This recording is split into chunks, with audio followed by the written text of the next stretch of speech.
Welcome inside the huddle in Mom's locker room of legacy, where champions bring out their playbooks to inspire, educate, and empower. Here, we equip mothers, athletes, and families with tools that go beyond the game, helping to build legacies that last a lifetime.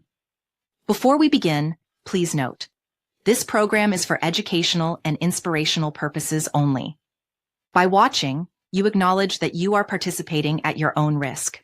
The views expressed belong to our facilitators and guests and do not replace professional, legal, medical, or financial advice. M.O.M.S, its executive director, Dr. Erica Wilson, affiliates, and speakers are released from any liability connected to the content shared. Copyright IH2H. It Had to Happen and M.O.M.S, Mothers of Motivated Sons. All rights reserved. No portion of this broadcast may be copied, recorded, distributed, or reproduced without written permission. Stay connected with us. Follow Mothers of Motivated Sons on Facebook, Instagram, TikTok, and LinkedIn. Follow our community handle, Enful IH22. Subscribe to our YouTube channel for updates, workshops, and inspiration. Visit us at https://www.mothersofmotivatedsons.org. Contact us at info@mothersofmotivatedsons.org. Together, we're building legacy beyond the game. Now, let's get ready, because the huddle starts here, and champions are made in this locker room of legacy. Let's welcome our Executive Director, Dr. Erica Wilson, and champions. Welcome, welcome, welcome. Hey, happy Monday to you, and you. Welcome inside the huddle, Mom's locker room of legacy. And tonight our topic is parent guilt versus pressure transfer. I think you guys may want to get your pen and papers ready. If not, get your phones ready so you could go ahead and take notes. But while we'll wait for you to do that, we're going to go ahead and bring in the heavyweight champion, Mrs. First of all.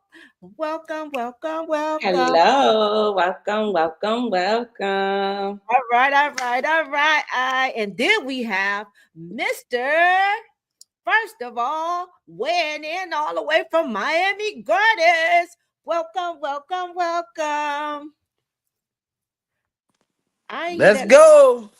Oh, that's what I was waiting for. That's exactly what I was waiting for. See, y'all not ready, but go ahead. I hope you guys got your pen and your papers ready, or even your phone, so you could go ahead and take notes, because the jewels that's about to be dropped out of this playbook on tonight, parent guilt versus pressure transfer.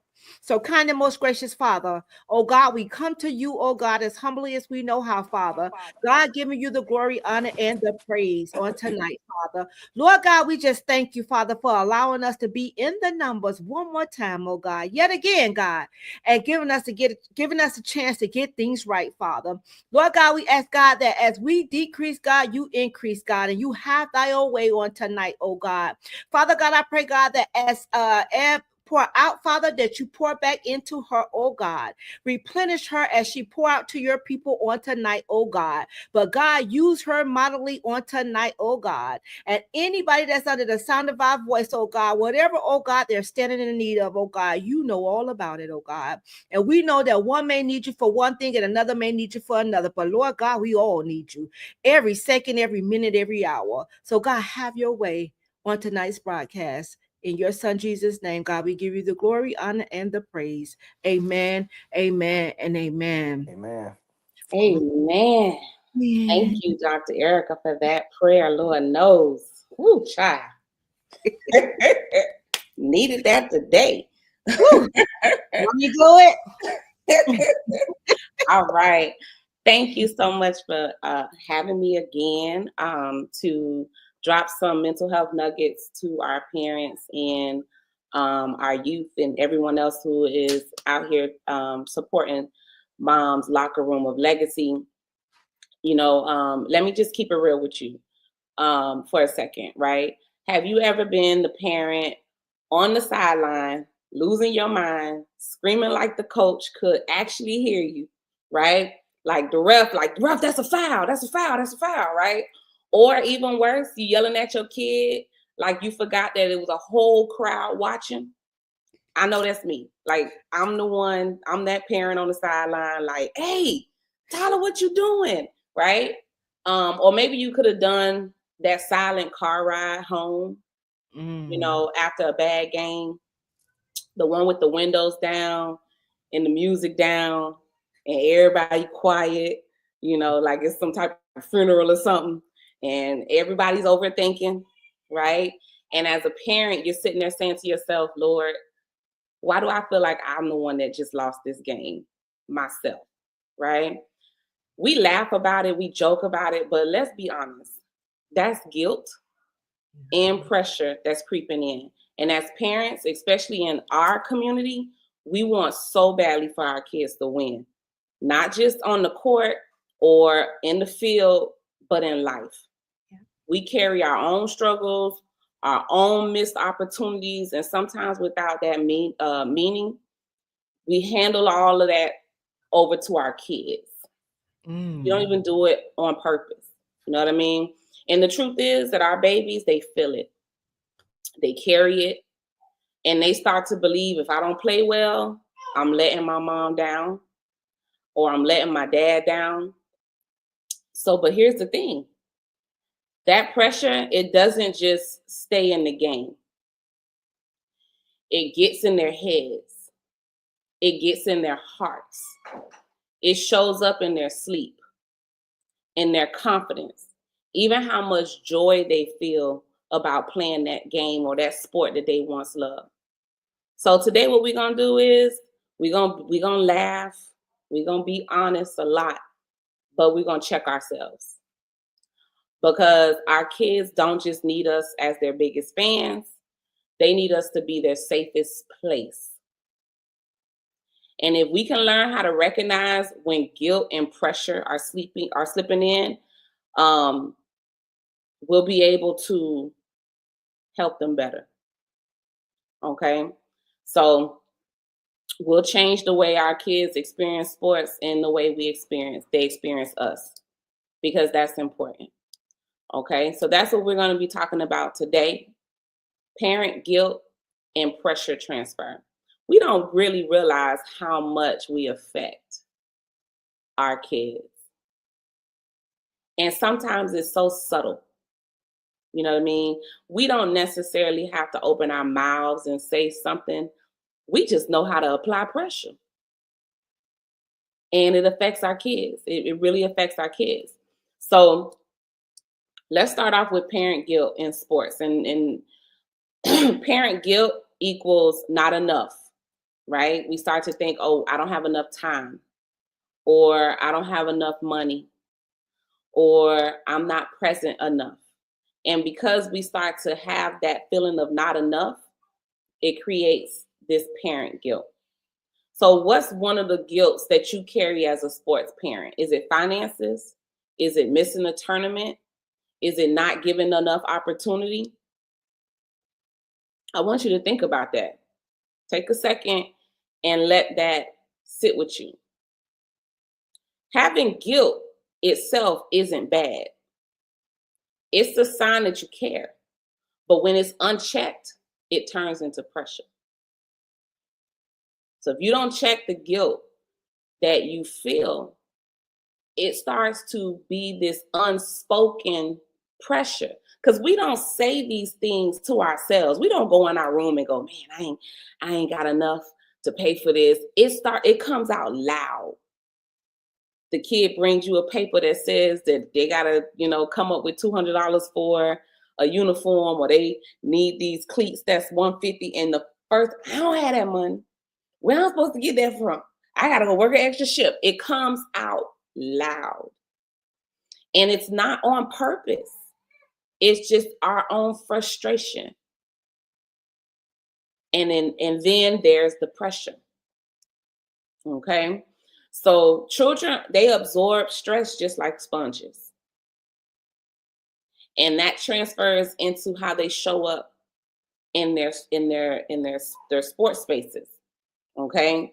So, if when we spend too much money for you to be sitting on the bench, that kid, they start to hear, I'm not enough unless I perform.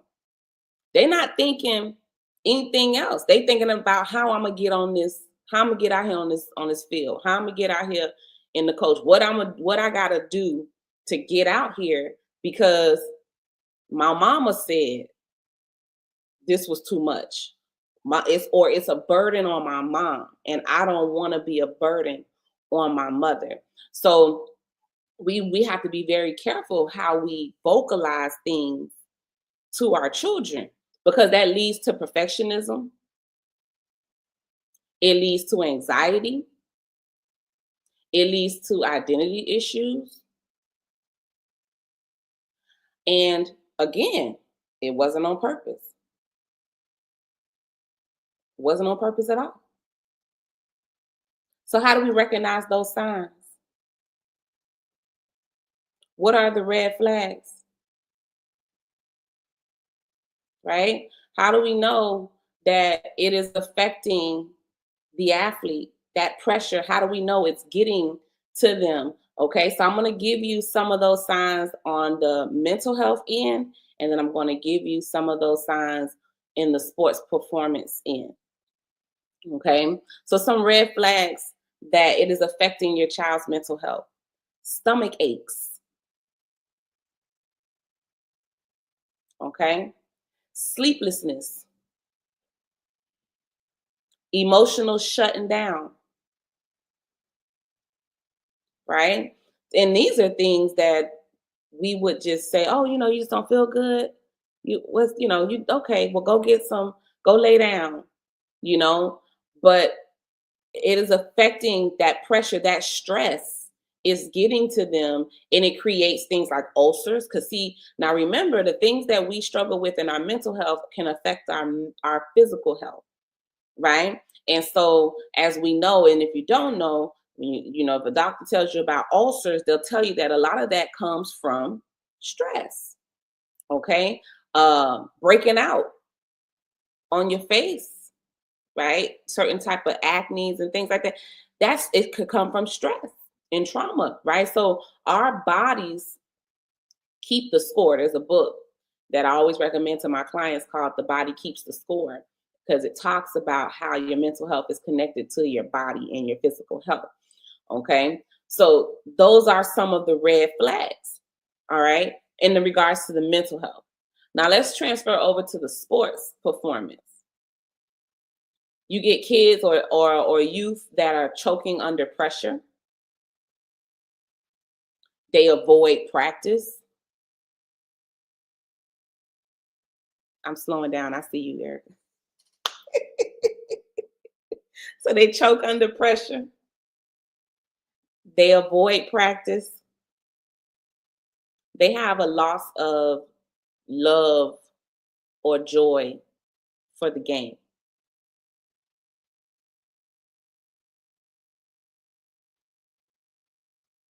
Okay. They have fear of trying new stuff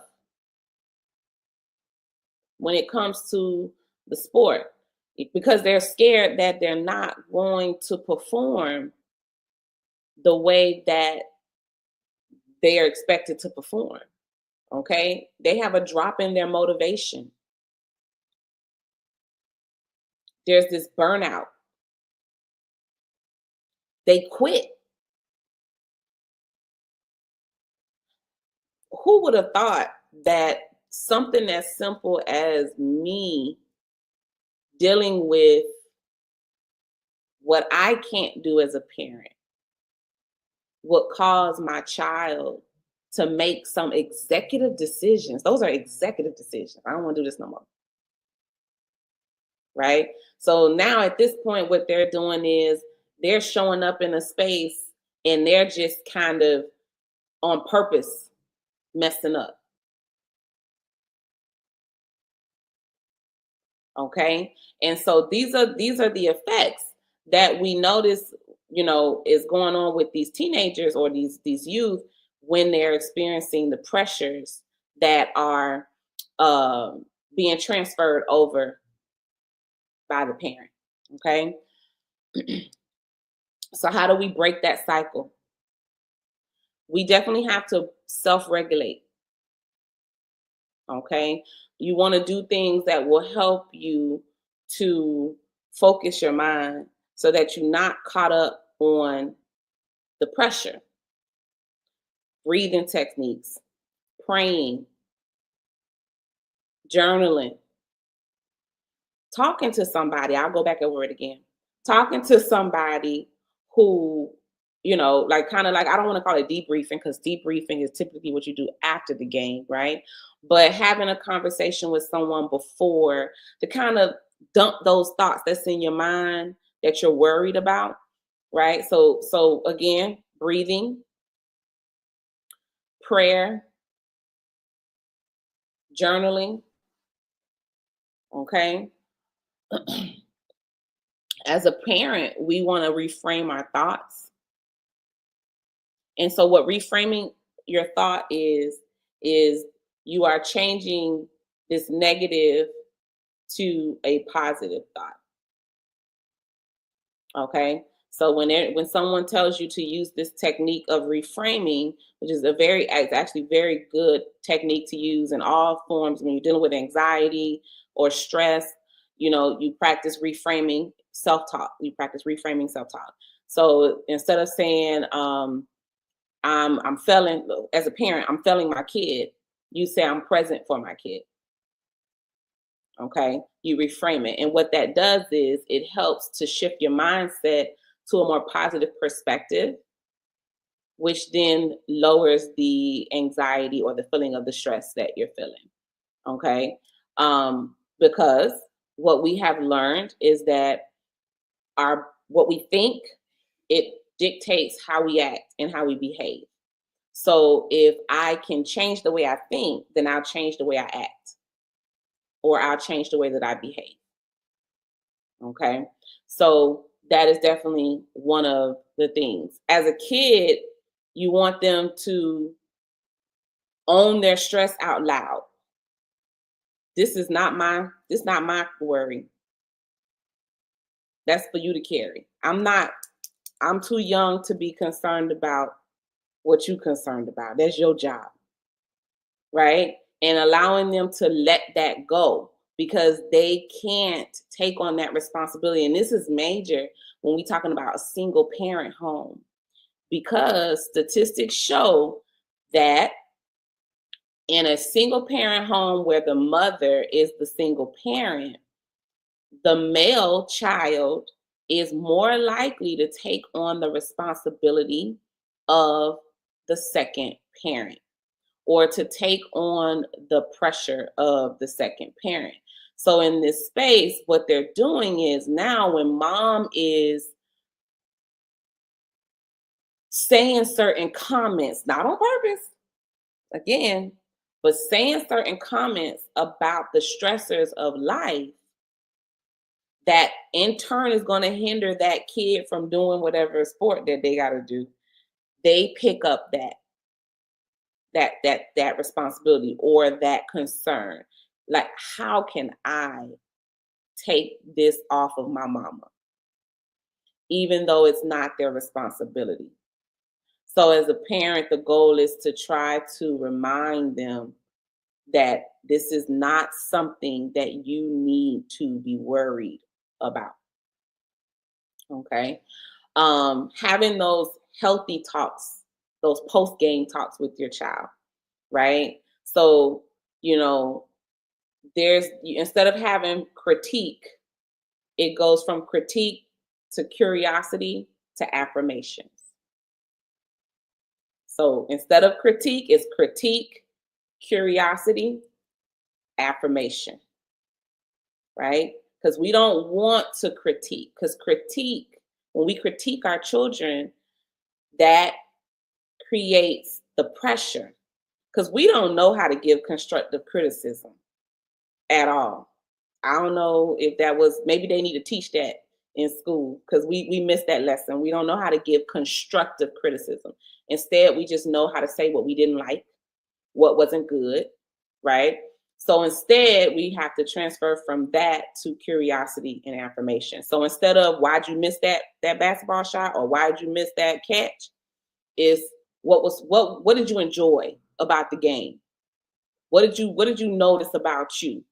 You know, and then something that is affirming, like, man, what I love the way you ran that ball, or I love watching how you play the game, or I could see how encouraged you are. And my husband has a knack for that. I'm not gonna give an example of my kids because they listening, but but I watch him with other individuals, and you know, he knows how to make anything seem like something special. You know what I mean? Like, boy, when you sure pick them cleats up and put them over there real nice. Like it make you feel like you just accomplished something, even when it's nothing at all. You know what I mean? And so as parents, we have to be able to find that in ourselves instead of having this disappointment that not only comes out of our mouths, but that sits on our face. You know, it's almost like we be having money on the game or something, because we I know I'm telling on somebody, because I know that those parents, like, those little league games, and I know that it is not really for the kids to a certain extent. And those adults really have money on the game, even like the high school sports. When I go and I sit and I watch my son play basketball, and it's just like the amount of intensity that these parents have, and these kids are just trying to play. You know what I mean? And of course they're competitive, but they're trying to enjoy the game. And it's difficult to enjoy the game when you know that there's so much riding on you being successful, you know, and we don't pay attention to the effects, even in the game, that it has on our children. Because it could be serious. And we're talking about little stuff like, you know, having a stomach ache here, or trying not to play the game at all. But imagine that person who takes that pressure on the field with them, or takes that pressure on the court with them, or whatever sport they're in. They take that pressure out there with them, and they lose focus. Certain games, all games, you can't afford to lose focus. Because if you lose focus, that could be an injury. If I'm not paying attention, somebody can hit me the wrong way and I can hurt myself. And as a parent, no, they're not watching you while they're playing, but they can hear you. And your voice is particular. Like, they know, it's like how the Lord say, you know, my sheep know my voice. Your children know your voice. So when you like, what are you doing? They know that wasn't nobody random. What is you doing? They know that was their mom or their dad. What are you doing? And in that moment, it can create a response of freeze. It could create this response that causes them to forget what they're doing in that moment. You know what I mean? So we have to be very cognizant of that, right? We want to make sure that we can teach our kids how to detach their identity from stats and wins. You are not, you know, just because you ran and made 5 touchdowns, that's not who you are. You know, that's what you were able to do, but you may not be able to do that tomorrow. And that doesn't change who you are, you know, and we want to make sure that we're celebrating the effort and the growth and the teamwork. You know, those skills that they say you're supposed to learn when you play in a sport. We want to make sure that we emphasize that. And in our culture, that's difficult, or I'm not gonna say it's difficult. It's not done. I was talking to someone about my child's journey in sports, and his was different than everyone else's because he didn't do Optimus. He did karate, which was, you know, a different type of activity than what we do.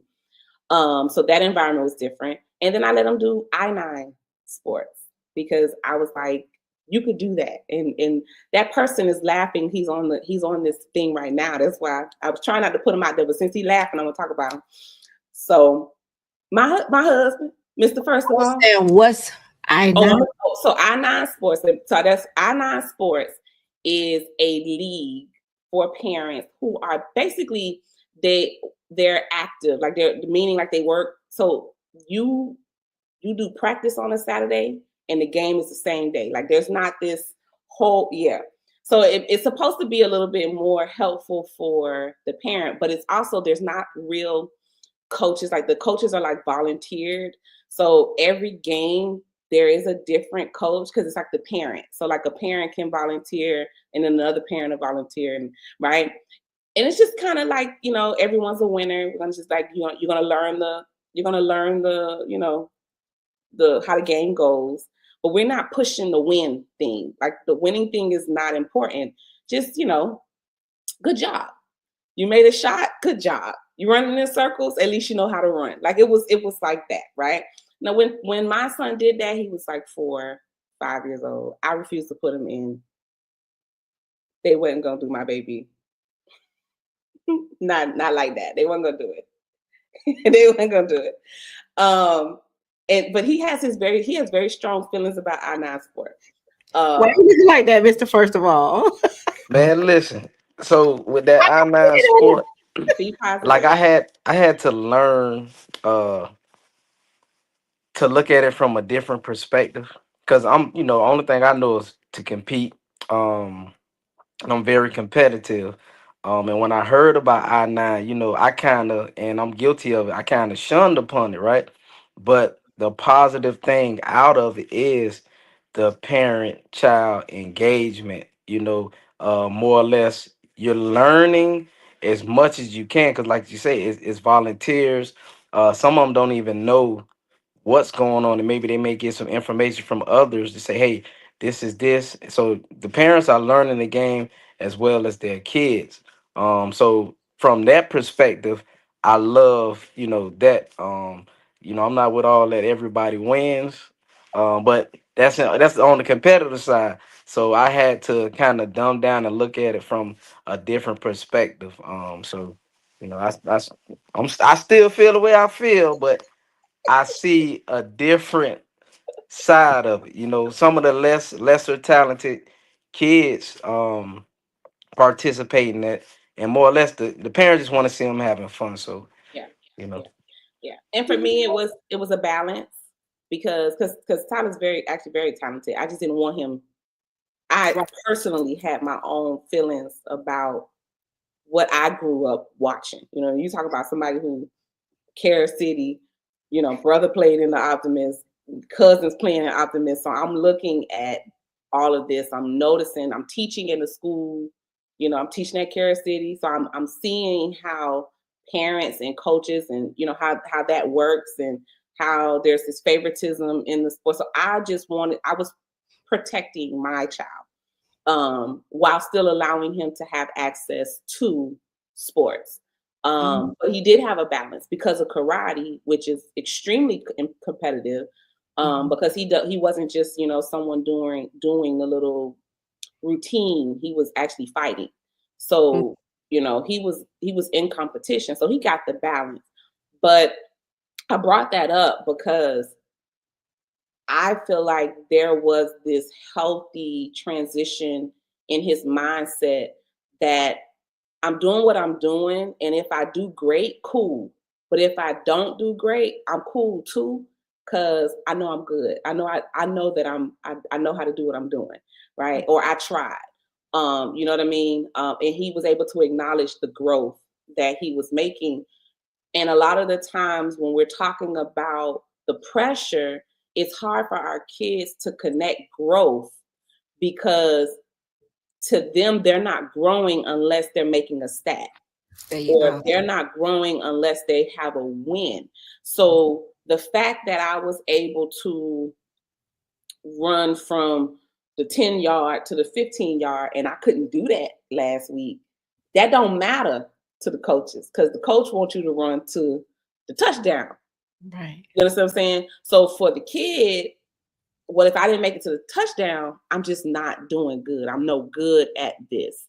And they're not able to wrap their head around the parts that they are good at. Right. You know what I mean? Like maybe I can't run the way you want me to run, but I definitely can understand what you're saying, these plays that you're calling. I can understand that. I can memorize that. You know what I mean? And so because of that, that makes me good. Right. You know, and these are the pressures that we have to be careful to not apply. Because again, what you say, I'm not paying all that money for you to sit on the bench. Right. And see, that's another thing too, Eb, with that. I'm very interested in what you just said. I never heard of it. Like very Really? interested. I never heard of it. That's why I It's was like, all over.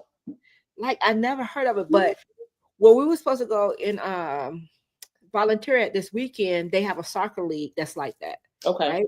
They're not teaching kids when, they're teaching them, the fundamentals, and that this is a sport that you like, get out there and do whatever you know how to do. In a sense that is so great. Like he said, like Mr. First of all said, is the parent kid, they're doing things together, they're learning the game together. And then too, not I don't think any kid will be out there thinking like they're not good enough, because when we're sending our kids, I don't care, Little League. I remember Alan was 4 when he started, and Daryl was 8. I was like you at first. I was like, no, when I with Daryl, oh no, no. But I was like, okay, let me go ahead and try it. So Alan was 4 and Daryl was 8. But the thing about it is, I used to be out there every day, and other parents every day. And there from Little League, it started with the favoritism thing. So you have these kids at that point, everybody should be on that field playing. Everybody, because they're learning. That's the purpose of the game, right? But I used to see these kids just come, and I'm talking about practice, and then just sit there. Sometimes wouldn't even practice. They just watch the other kids, Got the the elite. cleanest uniforms. Right. Here it is. I'm bringing my kid out there every day. My kid is, doing his workouts and everything. But you mean to tell me he's not good enough to play? Yeah.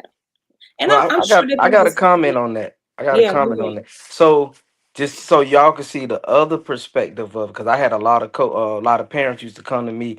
Oh, I might send my son to practice. First of all, they send their child to practice and they leave, so they don't even know what's going on in practice. But you one of the parents that stayed and watched.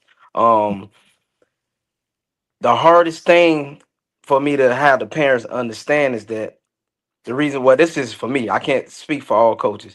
The reason your child is not in is for his safety, because when they're in practice, they're not learning what to do, and you just throw them out there on the field, that can cause an injury because they're just running around not knowing what they're doing. So that's just to put a perspective on the other side. Now, it is some coaches, they just want to win, and they'll totally forget about their child until you're screaming on the back end saying, "Hey, why my son?" Oh, you know what?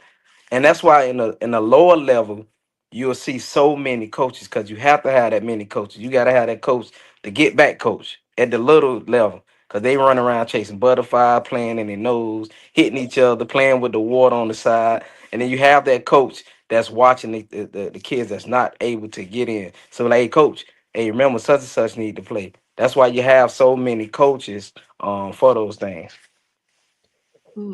Yeah. But how would they learn if they're not given a chance? I was thinking that. I Yeah, was like thinking that. when they go to school, you know how little kids act up, but you got to get them in line and say, okay, you know, what happens about that? Like, yeah, their attention span is kind of short because this is new for them. At 4 years old, yeah, this is so new. 5 years old, this is new. But how do you get, like you said, you have so many coaches, get some of them coaches. Okay, well, this is what you do. We have a group over here, that teaches them this. You have a group of it that teaches them that. But it's just, to me, I'm telling you, what you talked about, it was a big old scandal. I'm telling you, it was all over the news about people got busted out there betting on them games. The Oh little Lord. games. I'm talking about big money. It wasn't Oh no yeah. little money, Wow. And the thing about it is, and I used to see kids getting packed. Alan, you better not. You better not even. No. But Yeah. I saw it with my own eyes. And this is the thing. You see these other little kids looking at that, and they're feeling less than. That's not fair. Yeah. Hmm. It's hard, I mean, I try to have a open mind. I can definitely see. I can understand. And maybe that's because I got a coach as a husband. I can understand, the idea of, hey, these are the ones that are playing, and these are the ones that are sitting on the bench. And I do understand that everyone is not going to touch the court or the field or whatever. I understand that. But I think at that point, that's when you recognize either that this is a moment for you to take your child to something else and allow them to experience, the concept of teamwork and, different techniques, and then bring them back to that particular sport because maybe they're not ready, But I also struggle with, like you said, the fact that that's really not their mindset. That might be Mr. First of All mindset, but in regards to all the other coaches, that's not their mindset. You know what I mean? And so, with a lot of it is that, you just I hate to go this route, but I'm dealing with your mama, so you're gonna get on the field. That. You know what I'm saying? Right? Or I'm trying to get with your mama, so you're gonna get on the field, right? Or you my child, so you gonna play. Yeah. Or you my homeboy boy child and you're gonna play, right? So here's that becomes this great issue. And then you have the little pieces that trickle in, where they kind of give them a chance because they have a talent at a very young age that you can see already, because I feel like every kid has the ability to be great at something in a sport. It may take a little longer for you to see it in them, or it has to be nurtured, you know what I mean?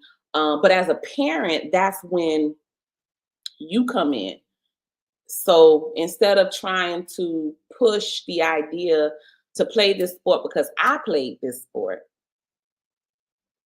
let me just put you in something to get you used to being in a team, or put you in something so you can learn how to follow directions.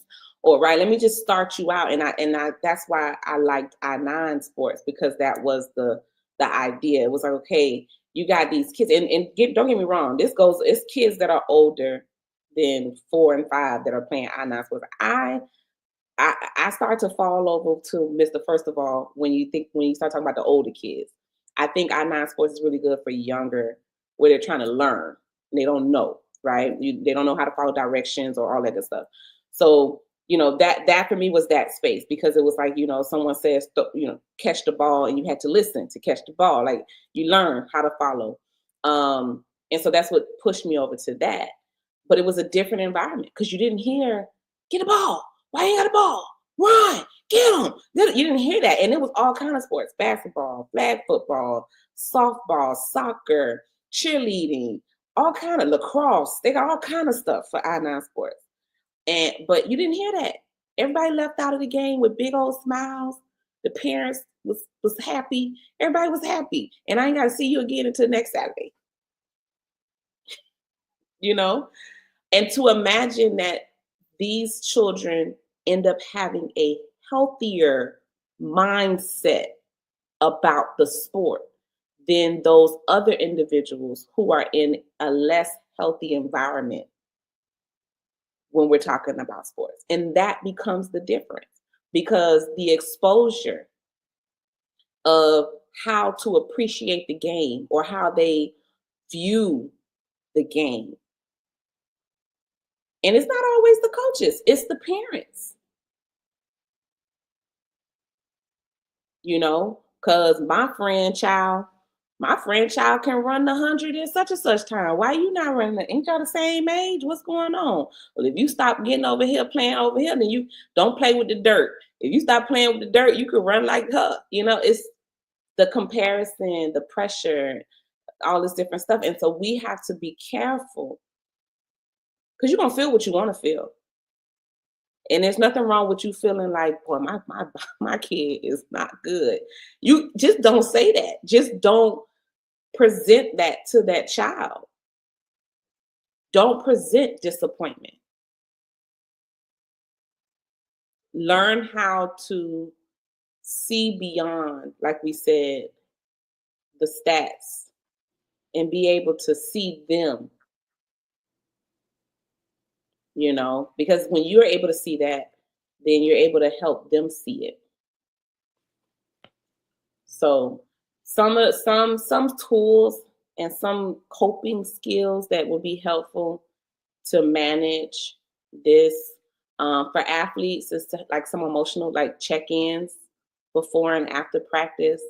You know what I mean? Just kind of something simple like, you know, on a scale of 1 to 10, how stressed are you right now about practice? You know, or on a scale of 1 to 10, how do you feel about your upcoming game? Just kind of get a mindset. And then, you know, well, I'm at a 7. You at a 7, that's kind of high. What's up? Why you feel so stressed out about the game? You know, hopefully you'll find them, because of the relationship, that they'll be able to express, you know, well, you know, I know you wasn't happy about what I did last game, so I want to make sure I do right. And you can then address, then that's the opportunity for you to affirm, to support, to be there as a parent.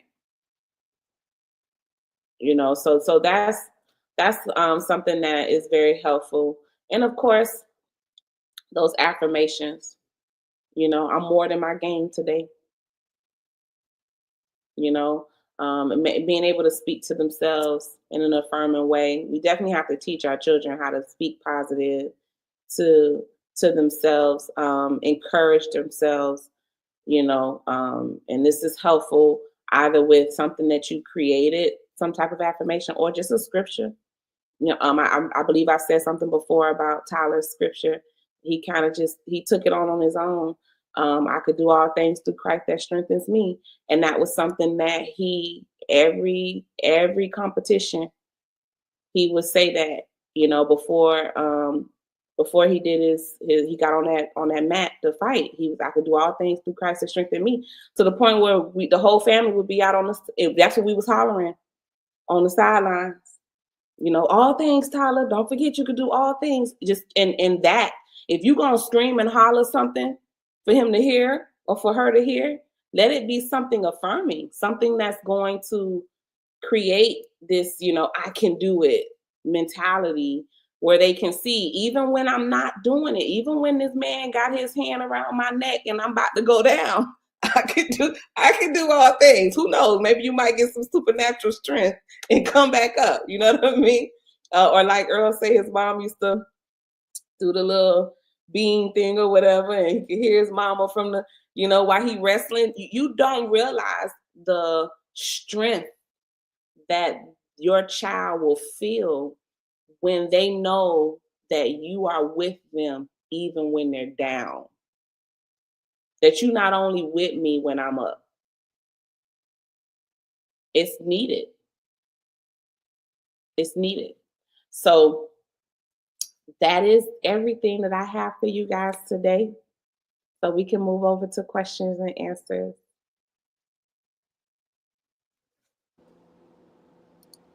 All right, y'all, it's Q&A while y'all thinking about those questions. Oh, I tried to unmute Mr. First of all. I can't even do it. Sorry.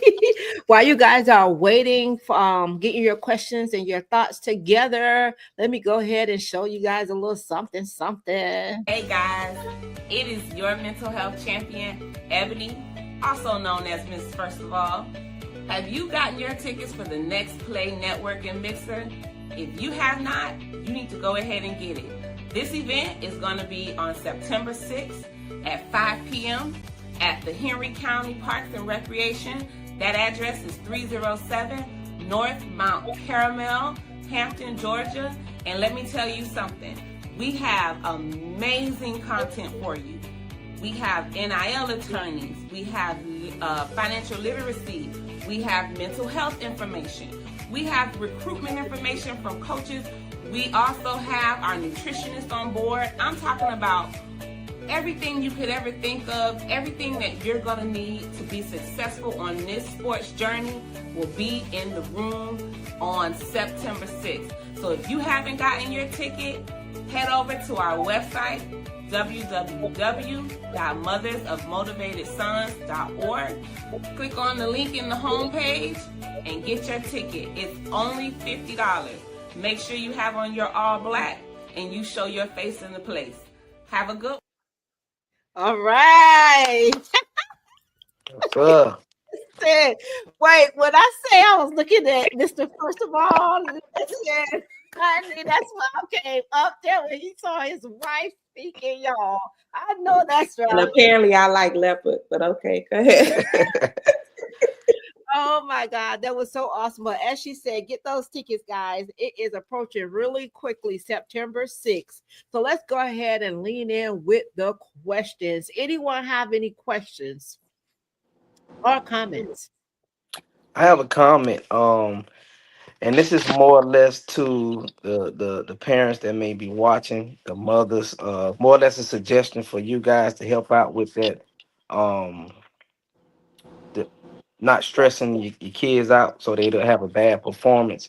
One thing we used to do, and we did it weekly. We used to do it like once a month with the parents, but we noticed that it worked, so we started doing it weekly. That way to get them accustomed to doing it. Uh, yeah, a lot of these parents do put a lot of pressure on these athletes. So on Wednesdays, we'll call it "What's on Your Mind Wednesday." So while they're practicing, we will have the parents in a meeting and we'll just talk to them. And one of the things that we used to have is build them up to break them down.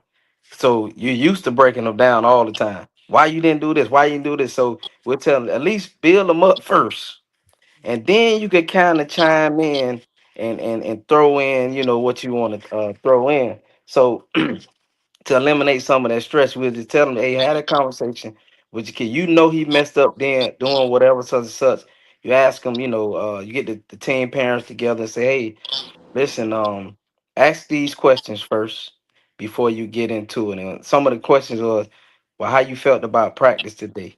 I saw you. I noticed that you was happy at one moment, then you was sad at another moment, and you was upset about another moment. Tell me, talk to me, let me know what's going on. And then from there, that's when you throw them affirmations at them, you build them up, and then now you go to.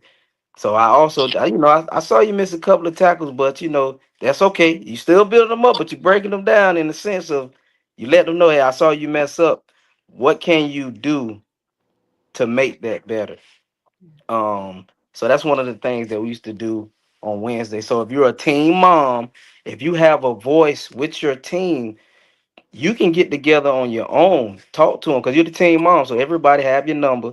You could have a little group chat and you kind of explain it. So we'll coach up the parents and say, hey, this is what I need you guys to do. And from that, your child will have a better performance. I'm not saying it could be out the roof better, but they will have a better performance. I agree with that. Yeah. I totally agree with that too. But coach, looking at it from a parent's perspective, you have to also know that some of the parents need coaching. So Yes. this is why moms is here. And this is Mhm. one of the things I say when we take our kids to the camps or the practices, we're there watching them practice sometimes, but what are the parents leaving with? It's just everybody should leave with something, because sometimes, like I said, sometimes the moms or the dads need coaching. You see what I'm saying? Because they may don't even know how to do some of the things that you just even spoke about. And to us, that's simple things, right?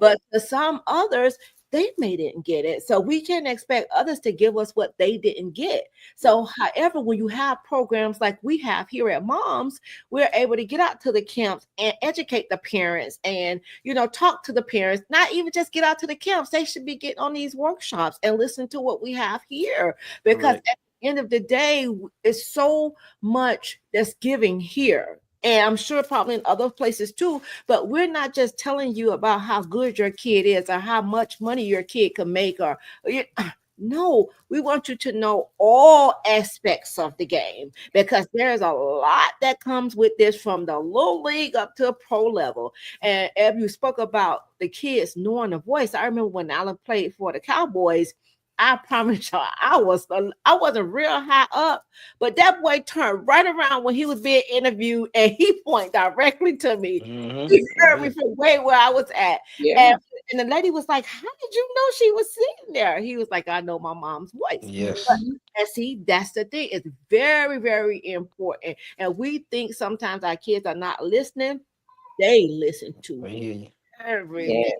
Yes. Everything. So yeah, man, it's very, very important to get inside these workshops or programs that can help you navigate your way through this thing, because it's not an easy task, and we have to work with the coaches and not against the coaches. And that's another thing we need to be trained on as well, because you talked about, if you say something to that coach could bitch your kid. That's not just in Little League, honey. You can't talk to them in college.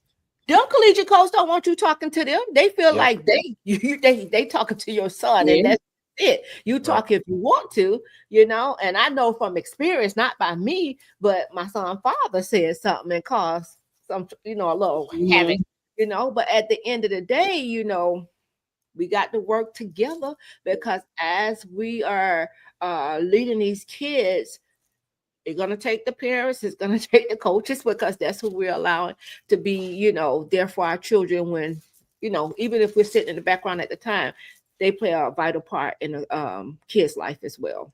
Yeah, and I love that you said that, Erica, because we need support as parents. You have to find that support, whether that's moms, whether that's a therapist, because the things that we're pressuring our children about are things that they should not even have to be concerned about. You shouldn't be concerned about the fact that I feel what I'm purchasing you is too expensive. And so if I have to address my frustration with the cost of something, I need to go take that to my support system. I need to go and, go talk to my mom about it, or go see my therapist, or, Emory, go talk to the mom's group about it. You know what I'm saying? And get my support, and get people who are going to say, well, we can, put some money together, or did you try this? Did you try this fundraising? Did you look at this? Maybe you can sell some dinners, or, what I mean? Because parents do what we do because our backs are against the wall. But you don't have to feel like your back is against the wall, because the reality is that you're not alone. And, whether a lot of this is, all people experience it, but it's a single parent experience, because those are stressors that you encounter as a single parent, trying to ensure that that child gets what they need without being frustrated. When you have an extra parent, it's like you can kind of transfer on to them instead of the kids. God, I got to pay all this money, and then they're there to kind of balance that out for you, just the same as dealing with the coaches. You know what I'm saying? Like you say, Erica, you were out there on a day-to-day doing what you had to do, right? And typically, you have a 2-parent home, that daddy out there, you ain't got to worry about that pressure. I don't have to worry about my child getting on the field, because I know that they daddy ain't gonna let something slide. He gonna catch it, and he gonna say something about it, right? So these are different. This is the difference when we talk about the parents, and so that pressure looks different, that guilt looks different, and that's why we need the outlet. That's why we need the support, the groups, like I said, the therapy, so that you can talk about stuff like Coach is saying. And then that again does not become the child's problem. Yeah. Yeah, we have to reassure these kids too. Even I was teen mom I'm talking about all the way up to pro. Everybody, Mama Hers, no, Hers mom. Let's turn it around. Not Mama Hers. But anywho, the thing about that is, sometimes when that kid don't have, like you say, drop-offs, that was happening a lot too. When you have the drop-offs, get into that kid's ears and affirm him as well, reassure him as well, her as well, because at the end of the day, we really don't know what they're hearing at home, and that one word from you could change the trajectory of that child's life. I'm not talking about their day. I'm talking about their life, that they can see, man, somebody really do care. You know, we talked about coaches caring, right? And the thing about it too, like if a parent, we talked about the kid who wanted the time from the mom, but the mom thought because she was giving the kid everything that was enough. So even in a sense like that, you know, this kid is getting everything, and he just, all he wanted was time. Yeah. But what happens to that kid that's coming out there playing sports because he want to be around people, because it's a team sport, right? He wants to be around people that care. So if we did what you said, Eb, as far as like taking him out of that sport and putting him in something else, we really could damage him that way too. So it really two way we could look at that too. Because if that kid is if that's all the love that they're getting by being around teammates, or they're from their coaches or from the team mom, come on.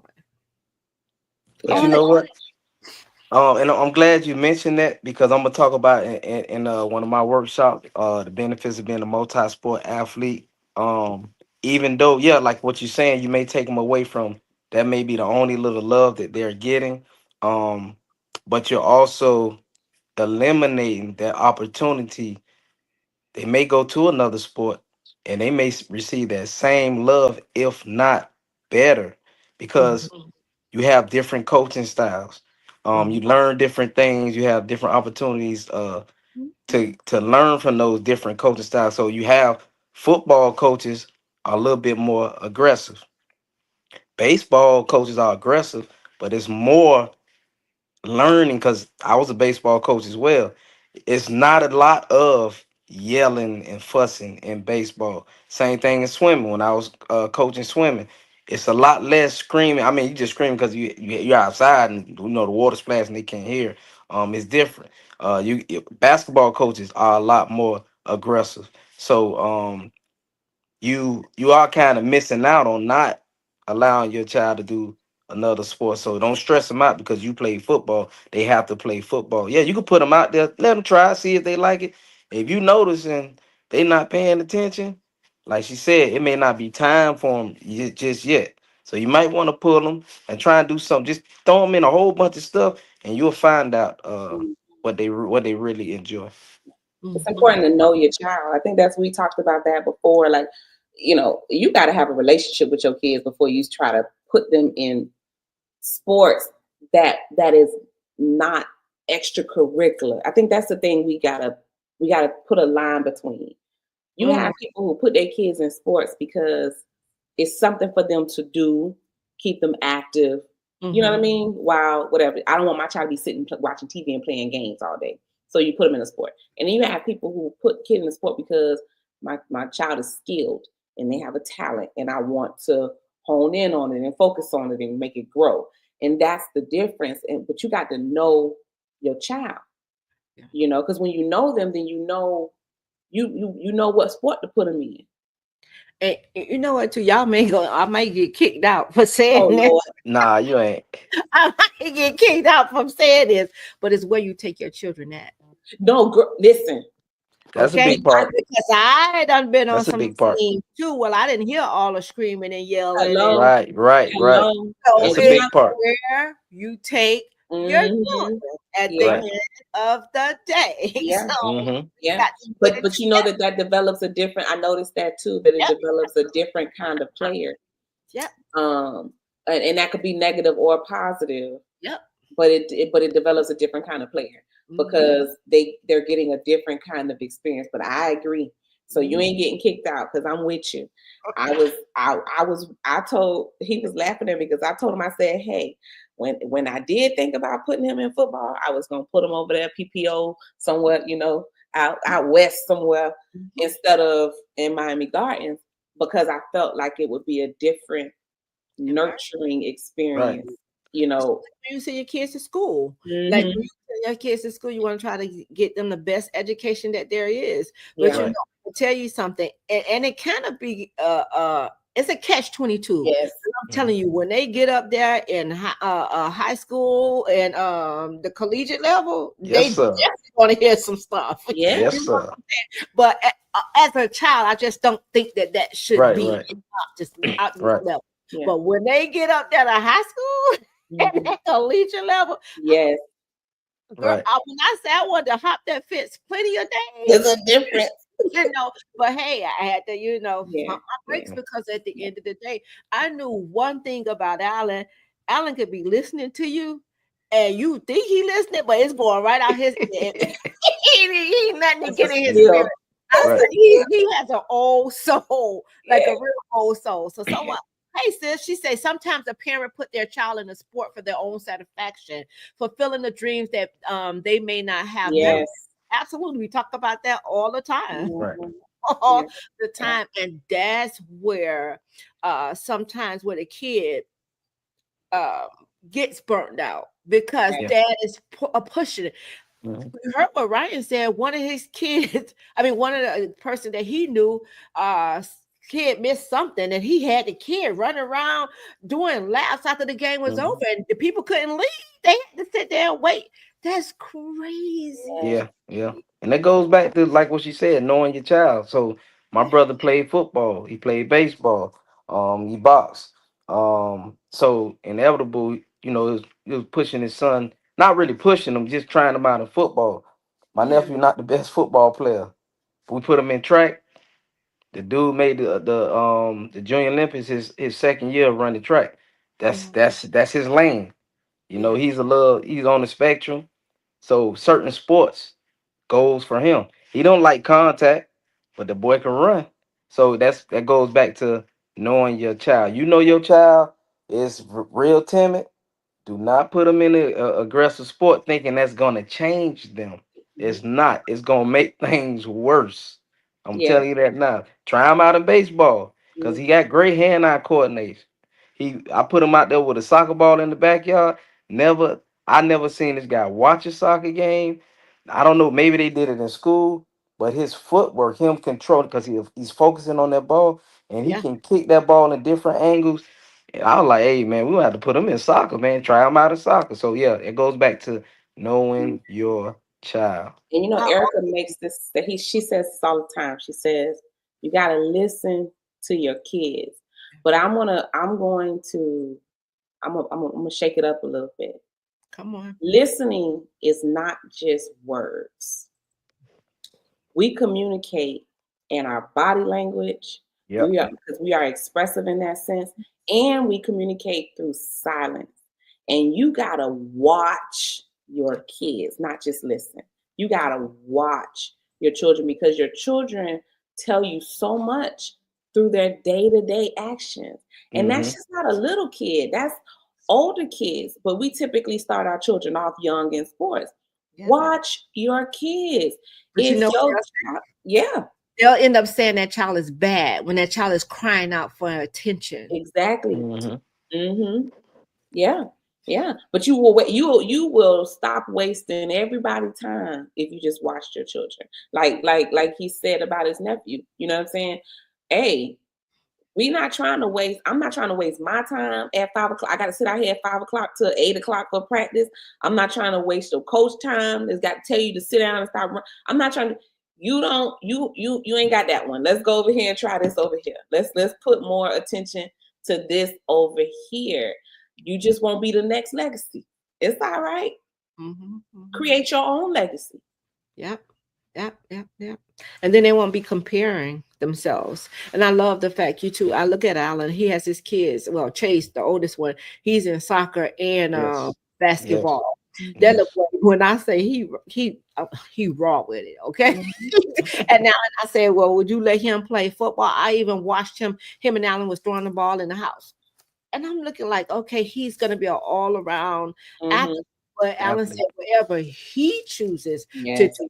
Even a Right. 3-year-old, he's in soccer too, and he loves it, But it's just that a lot, if you I think you should really spread their wings. Like when Alan and Inky was playing, Daryl was playing, I put them in, they was in track and they were in football.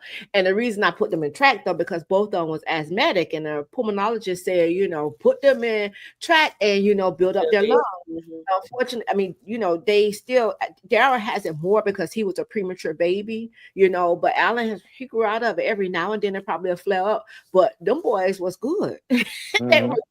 And it's just that they had, and I watched Alan play. Alan's so raw with basketball, y'all. I was Lord have mercy, why you didn't go that route? But hey, it is what it is. I'm But gonna have to get him on the court. oh, he nice. He nice. He nice with them 3-pointers too. Ooh. Remember, I was there visiting them. My grandson, y'all, I don't know how I held the ball, how I shot the ball, or whatever. He said, "No, no, no, Bella. He said it's like this," and I was like, uh, "Excuse me." And Mhm. he, hmm I with him a little basketball hoop, and I mean, he good. Yeah. He's good, Yeah. and that's the thing. We have to allow our kids to experience different Yeah. things. And I love the fact he purposely say he didn't name his son after him because he didn't want him to have to, Have God, his own identity. there you go. He Yeah. wanted him to have his own identity. He didn't want him to have to live up to what his To no dad standards. Yep. said. Mm, And that's important. That very. and this is what we're talking about. Pressure can come in so many different ways, and realizing that it's not just spoken, it's unspoken. And so we do things like, name your child after you, or make them go to the school you went to, or make them play for the teams you played for. And there's this pressure that I have to show up like this. I got and that's too much. Like you said, your grandkids can confidently play their sport. Mhm. And that's what playing a sport, you should have a confidence Right. in what you're doing, because you trust yourself in that sport. I'm not confident doing stuff that I'm not comfortable doing. Right. I'm gonna always question that. I'm gonna always question if I'm meeting the mark or if I'm doing good. But if I'm doing something that I chose, that I developed, that I pushed for, then hey, and that's not just sports. I'm a singer. So I got a daughter and a son. My son, you want to do sports, go ahead and do sports. But my daughter, hey, we gonna sing. We singing? What we gonna do? You gonna join the chorus? And my daughter wanted to do drama. I ain't got an acting bone in my body, you know. And I know when I took her through vocal lessons, it was pushing like you gotta sing it like this, and I could see in her face her losing the love for that particular part because I'm going to apply extra pressure because this is what I do. So it's like, no, that's not it. That's not the harmony. I'm not hearing it. Go back, do it again. Come back, do it again. She crying. That's all right. Wipe your face. Come on, keep doing it.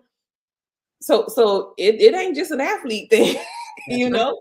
Pressure is pressure, and you gotta know when you are pushing your children Too much. too much Yep. because you can definitely break them. Yep. And the quote that I was looking at and focusing on today was that your child's strongest win is knowing home is their safe space, Mm. no matter the scoreboard. Yes, God. That's their strongest win. Jesus. You about to make me get up out my seat. Oh, Jesus, that's good. Oh, And that's something to take away. hey, God. I've done everything right if I know that their home is safe, and not just home, but that they are safe with me. Yes, God. As a parent, our goal is to ensure that our children feel safe with us. It shouldn't be a statement that I don't know, I don't feel like I could tell my mama that, or I don't want to say that to her. And it's not even about the negative. Like, I don't want to say that to her because I don't want her to yell at me, but I don't want to say that to her because I don't want her to be disappointed. I don't want to tell her that because I don't want her to be sad, or she really liked that and I don't want to upset her, make her cry. It could be, just on the matter, I just don't want you to, I don't want to disappoint you. Oh, Eb, you said that, and I don't know if you guys knew that Alan wrote a documentary when he was at the University of Miami. Mm. And his biggest fear was letting me down. Mm. And when the people followed, when they called me about it, I was in school at the same time too, and they followed me to school, did the whole interview, or whatever. And when I heard what they said, and I was like, wait, what? let me down. This is the thing. Once he heard my piece of it, it was like a whole burden was lifted off of him. Mm-hmm. But I had to reevaluate and say, what was I doing for him to feel like, okay, his biggest fear is to let me down. So I didn't focus like, okay, well, what? No, what did I do? See, we always like to do this when we hear things. You have to go and you have to reevaluate something and see what you did to cause the action. You understand? Or the reaction. You see, and I'm telling you, I fumbled with that thing for a good little minute. I'm like, wait, what? His Yeah. biggest fear was to let me down. And I remember him telling me, like, Mom, you really have to let us fail. But as a parent, you never want to see your kid fail. And Eb, you was there at the school where the principal even called y'all. They put him in a drama class. That was a drama debate. That's what it was. A Mm-hmm. debate class. That boy, Mom, they put me in a debate class. You know, I don't even like to argue. I don't. Mm-hmm. I was like, don't you ain't say less, son. I got it.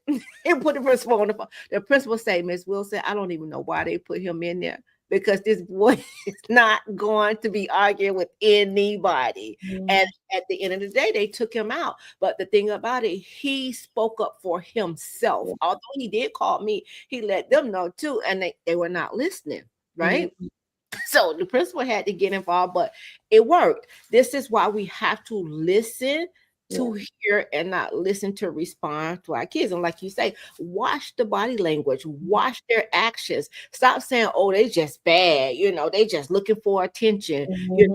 Yeah, they are. They're looking for attention. They're looking, not even knowing how to approach you about a situation that they'll like to talk to you about because you so rah-rah when they do tell you some things. So they're gonna go to the outside and find them a safe place, and their safe place should be at home. Yeah. Yeah. At the end of the day, Yeah. period. Yeah. So we got to do better as parents, grandparents, Mm-hmm. who's ever raising that child, Yeah. because at the end of the day, they need us. They need us. Yeah. I A agree. village. I totally agree.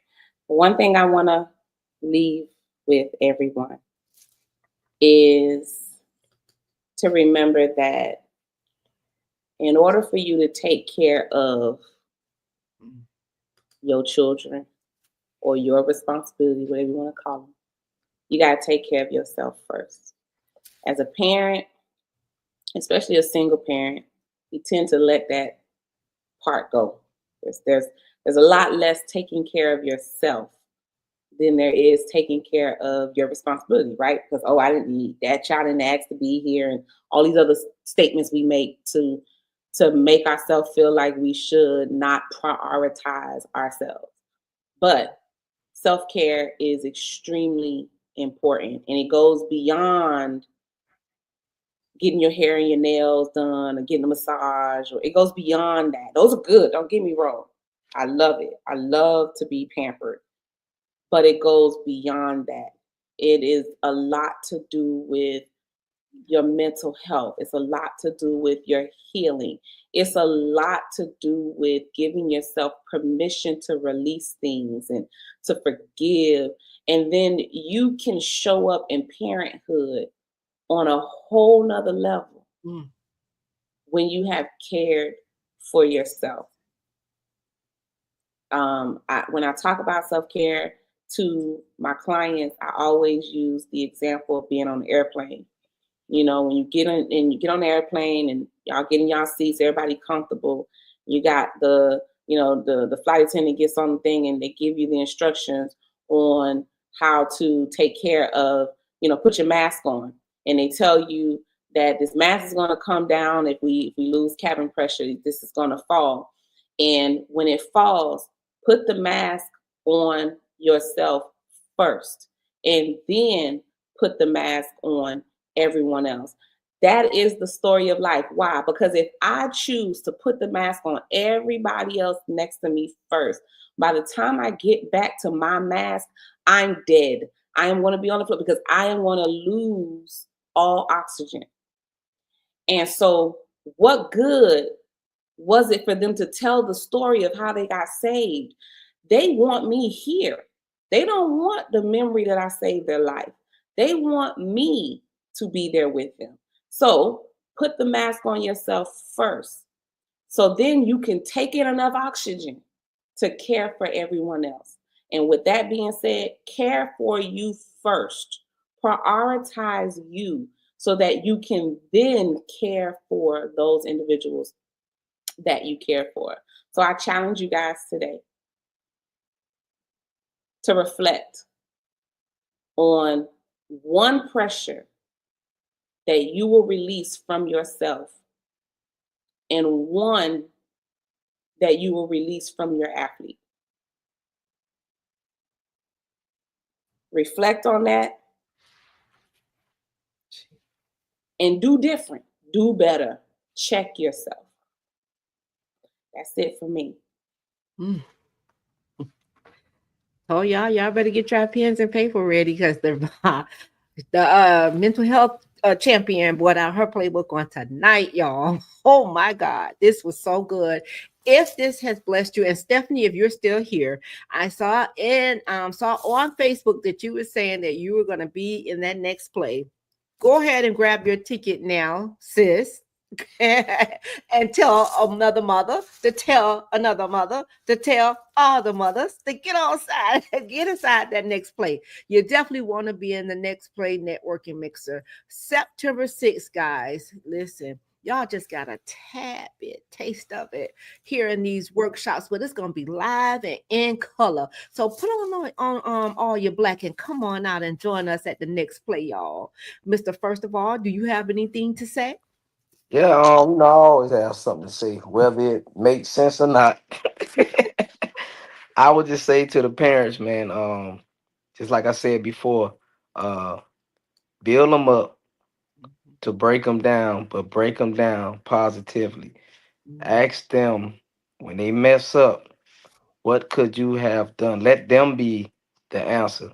What could you have done to have made a better play or to shot a better shot, play defense a little bit more better, or whatever it had been? Let them let you, and then from there, then you can start to say, well, you can try this.